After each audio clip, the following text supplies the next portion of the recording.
Okay. Good evening and welcome to the Wine of the Month Club. We sold every bottle he signed.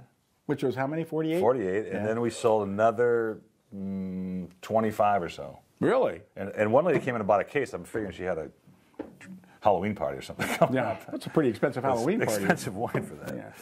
Anyway, welcome to the November. November. We were just talking about how crazy this is. November already, 2010 limited series. Hey, the wines are just, what's coming in the door these days is getting better and better. I am delaying decisions on as late as I can because you never know what's going to walk in this door the way the wine business is right now. Yeah, and then they turn the information over to me and they want me to write the newsletter in 48 hours. It's always about you, Ed. What about the customer who's getting a good value and a great article? I think that's wonderful, but he'd like to have an intelligent read in the article, I think. Well, then I better change authors. Yeah, that's easier said than done. Hey, we have two reds for the limited series this month. And for the main selections, and then the two white alternates we're going to taste. This is the Aquila from Chile, right? It's unbelievable nose. Look at the color of this stuff. This is unbelievable. This is really a big, thick wine, and a lot of extract. It's 2008. It's going to need. It's Argentinian. It's Argentinian, right? You know, I went to, and I'm not going to actually.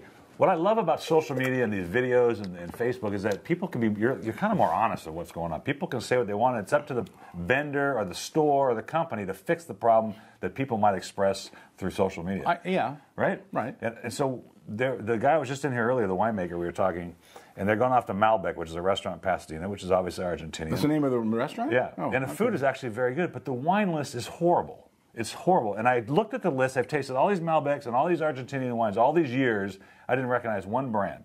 Well, then another vendor came in and says, well, he buys like the bottom of the barrel, the cheapest stuff he can find. And the prices weren't extraordinarily high, but they were not great. Right. And I tasted the two wines I ordered, and neither one of them was that great. Nowhere near as good as this. And I'm thinking, you know what? Here's this guy calls himself Malbec, and he serves Malbecs that are not very good. And this is a great Cabernet. This is unbelievable Cabernet. I think we should maybe. Oh, I know what the problem is. He should open Cabernet from Argentina, not Malbec. That would have been a better. That was a great call, Paul. Really. Yeah. Can we get back to the wine, please? Thank you. I've always said Argentina has the potential, and actually they've reached it, I think, of making the best red wines in South America, because they just have a very different soil condition. And if there's ever an argument for how important soil is in making great wine, the difference between Chile and Argentina is it. With very few exceptions, Chile is flat, so it's fairly fertile. Whereas Argentina is hilly, and it's the conditions that made those hills that also provide the perfect conditions for growing grapes. More rock, more shale, more granite, better drainage, and more nutrients in the soil. And boy, does this wine show it. I just posted a map on Facebook of South America, and Chile runs right down the west coast of South America, and it deals with all the winds and different soil. And Argentina is pretty much the center and the desert, and Mendoza being part of that. Well, yeah, but even though it's a desert, don't forget they're on both sides of the Andes, which means they get the runoff, so water is not an issue. No, but apparently they do have to wet farm, but oh, absolutely, completely different character. They get no rainfall. Different character than you get from being right on the coast that the Chilean wines are. Well, yeah, but they're way high up too. So I mean, that's really what's the defining factor is the altitude right. and the soil. And it's this. I would love, again, as we said in the classic series, put this wine in a brown bag to a wine geek and have him guess what it is. I mean, I would bet the farm that Sonoma County, maybe Alexander Valley, right. Big, rich, over the top Cabernet, but still got a lot of structure to it. Gorgeous wine. The complexity is amazing. The flavors keep changing on my tongue as I. And what is this little beauty sell for? Well, it's $21.99 on the shelf, which is I think a fair price. $19.99 at the Wine of the Month Club for your first shipment, and you can buy more for $17.99. And don't tell me you gave it a 90. Do not tell me you gave it a 90. No, I didn't. What'd you give it? 89.75. No, 91. Well, I give it a 94. I think it's absolutely It is a stunning spectacular bottle of Cabernet. You know, I mean, it's just if you'd have had this for $50, nobody would have argued. Nobody would have argued. No, yeah. no. Easily paid $60, $70 at a restaurant for that. No, more than that. More than Anyway. All right, Red Shed. Red Shed, Syrah Grenache.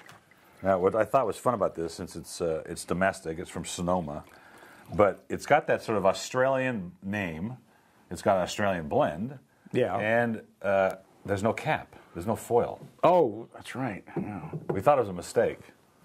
Maybe it was. They just trying to say, was it 10 cents for a piece of blend? I don't know. You know. Actually, they're trying to be economically friendly, so they did not put the plastic or tin cap on there. And so you'll receive this wine with just the cork visible from inside. Wow. And this is full Syrah Grenache. It's a typical... Oh, God, look at the fruit. The berries are amazing. Really pretty. And that's the Grenache. I mean, I think Grenache is one of those incredible grapes. When they grow it correctly in California, it is just delicious. And, of course, it's the principal grape in Côte d'Aron and Châteauneuf-du-Pape, which, you know, is still one of the greatest wines in the world. And when it's properly made in a good vintage, it's killer. And they're predominantly Grenache.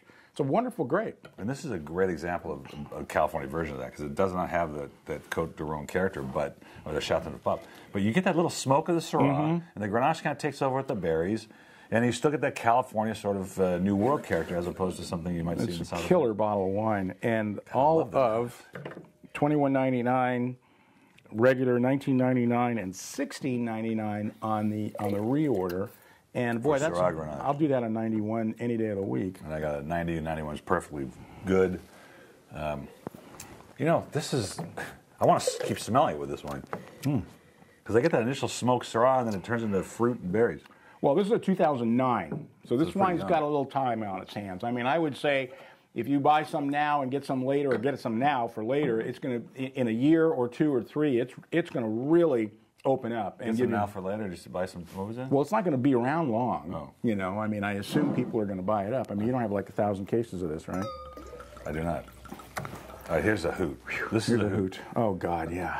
Because this gal came in for the first time, just all bubbly new vendor. She's all excited to come in and sell at the Wine a Month Club until she meets me. Well, it's like okay. She walks in like this, and she leaves like this. And how long have you been? How long have you owned the Wine a Month Club? Because this has been like going on since probably what, 89? 1989, yeah. Okay, 21 years. Since that famous negotiation with my dad. How much do you want to pay, son? Well, that's too bad. Here's the price. Well, that's the biggest problem why she turned away bad, because he called her son. Well, no, not me. My dad said that to me when we were negotiating to buy this place. Anyway, this is a 2009 Moscafiero. And she had all these Greek wines, and they were all really good. I mean, I said, this is one of the best sessions I've had with any vendor, regardless of the origin of the wine, and they were all Greek. And it's all Greek to me. It is. This is from the Peloponnese, and it's really, I just thought it really fun. And you don't. Well, you know, I was just talking to somebody about this the other day. What really is amazing is that Greece basically spread the vine throughout Italy and France. You know, way before there was, you know, the Holy Roman Empire, the Greeks ruled the world, and wine was a main staple of Greece, and they planted vines in both Italy and in France, as much as the French don't like to admit that. Now, granted, they already had vines planting there, but they brought with it technology that hadn't been found before. You know, and let's face it, and the Greeks knew what they were doing. They just don't have very many interesting grape varieties. Except for this. This is delicious. You know, I don't even know what's going on in here. I mean, I don't know what I compare it to. I get floral. I get lily. I get honeysuckle. I get all kinds of things. That's really nice. Just a nice you can really acidity. see it with Greek food. Well, I could see it with any kind of food. That's really you know, any kind of shellfish, or it's almost hard to describe. There's so many things going on. Yeah, you know, it'd be another great wine to serve blind to somebody and have somebody try to figure out what it is. You couldn't. You know, no way you could. But it's got a lot of fruit basket sort of flavors, and I think they're absolutely delicious. Now, there's no argument as to what this is, and how this slipped into any series is beyond me. Look at this nose. This is unbelievable. God, this is amazing. I mean, you got kerosene cabinet. You got everything going for a wine like this. You got a great producer, Max Richter. You got a phenomenal in vintage, 2007, and you got one of the greatest vineyards in the world, not just in the Middle Mosel, Erdner Trepchen. Absolutely gorgeous. That is the epitome of Riesling. I mean, it actually is like a definition of Riesling. Oh. The acidity, the kerosene nose. No, I don't get the kerosene yet. I'm starting to, but there's grapefruit in here and pineapple. My God, I mean, there's a reason why. And the weight's perfect. There's 4 considered noble grapes in the world: 2 white, 2 red. The 2 whites are Chardonnay and Riesling, and the reds are Pinot Noir and Cabernet. This is obviously the reason why Exactly. this is a noble grape. And actually, I hate to say this, it's a little more interesting than Chardonnay. A lot more. You don't have to tell me. I know. This is absolutely stunning. It's a cabinet, which means it's fairly dry. It's not totally dry, but it tastes pretty dry to me. I don't think anybody would ever guess that there's residual sugar. And I still in taste it. I just had a whole new fruit impression just now after Yeah. it's been a few seconds. No, this is one of those wines where you swallow it, then you breathe in and you can still taste it. You still have something on your mouth. And this is Riesling. It's a light grape, but it's certainly the most fascinating of all the grapes, really, in the world. I mean, I think more people in the wine business would pick Riesling as their favorite grape, red or white, over anything else. All right, well, we didn't rate this, by the way, when we didn't price it. This is $22.99 on the shelf, $19.99 for the first bottle. This is the Muscafiero, $16.99 for reorders. Great experiment, lots of fun to taste friends on this wine. To show your friends something that's really, truly noble in the white wine world, this Riesling. So 2007, it's $22.99, which just seems cheap, actually. Still a steal. $19.99, your first bottle. And I'm giving the Mordovishu a 90. I gave it a 90. And I gave this a 90, unfortunately. It's really a 94. It's a 95. Yeah.